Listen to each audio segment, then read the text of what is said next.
ഇരുൾ നിറഞ്ഞ ജീവിത വഴിയിൽ ഇന്ദുവിന്റെയും പ്രവീണയുടെയും കൈപ്പിടിക്കാൻ ഇനി പ്രകാശനില്ല.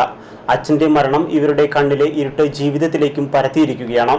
എളവള്ളി പറങ്ങനാട്ട് വീട്ടിൽ പ്രകാശൻ മരണത്തിന് കീഴടങ്ങിയതോടെയാണ് അന്ധരായ മക്കൾ ഇന്ദുവിനും പ്രവീണയ്ക്കും ജീവിതം അനാഥമായത്. ജോസ് മാളിയേക്കൽ തയ്യാറാക്കിയ റിപ്പോർട്ടിലേക്ക്.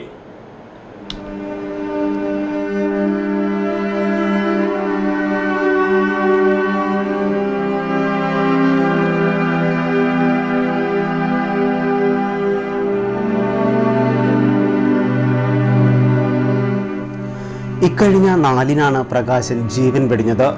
പാചകത്തൊഴിലും പെയിന്റിംഗ് ജോലിയും ചെയ്താണ് പ്രകാശൻ അമ്മയും ഭാര്യയും 2 മക്കളുമടങ്ങുന്ന കുടുംബം പുലർത്തിയിരുന്നത്. ജൂലൈ 1-ന് രാത്രി അത്താഴം കഴിഞ്ഞ് ഉറങ്ങാൻ കിടന്ന പ്രകാശനെ തലചുറ്റിലും ഛർദിയും അനുഭവപ്പെട്ടതിനെ തുടർന്ന് ചൂണ്ടൽ സെന്റ് ജോസഫ് ആശുപത്രിയിലെത്തിച്ചു. രക്തസമ്മർദ്ദം കൂടിയതിനെ തുടർന്ന് തൃശൂരിലെ സ്വകാര്യ ആശുപത്രിയിലേക്ക് മാറ്റിയെങ്കിലും വെള്ളിയാഴ്ച ഉച്ചയോടെ മരണം സംഭവിക്കുകയായിരുന്നു. ഇതോടെ ഇന്ദുവിന്റെയും പ്രവീണയുടെയും കണ്ണിലെ ഇരുട്ട് ജീവിതത്തിലേക്കും വ്യാപിച്ചിരിക്കുകയാണ്. രോഗിയായ അമ്മ വിമലയും കിടപ്പിലായ മുത്തശ്ശി മീനാക്ഷിയുമാണ് ഇനി ഈ സഹോദരിമാരുടെ ആശ്രയം. പഠനത്തിൽ മിടുക്കികളായ ഇന്ദുവിനെയും പ്രവീണയെയും രാവിലെയും വൈകിട്ടും സ്കൂട്ടറിൽ കോളേജിലേക്കും സ്കൂളിലേക്കും കൊണ്ടുപോയിരുന്നതും തിരിച്ചു കൊണ്ടുവന്നിരുന്നതും പ്രകാശനായിരുന്നു.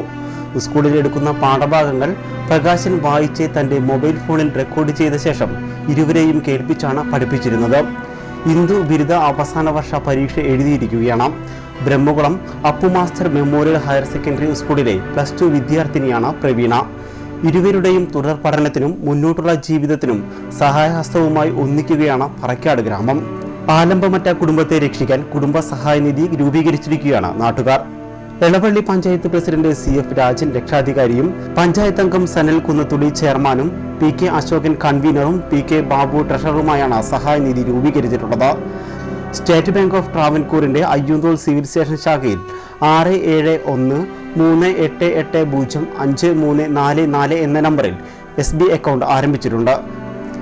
കരുണ പറ്റാത്ത ഉദാരമതികളുടെ നിർലോഭമായ സഹായങ്ങളാണ് ഇനി ഇന്ദുവിന്റെയും പ്രവീണയുടെയും ജീവിത വഴിയിൽ വെളിച്ചമാകേണ്ടത്.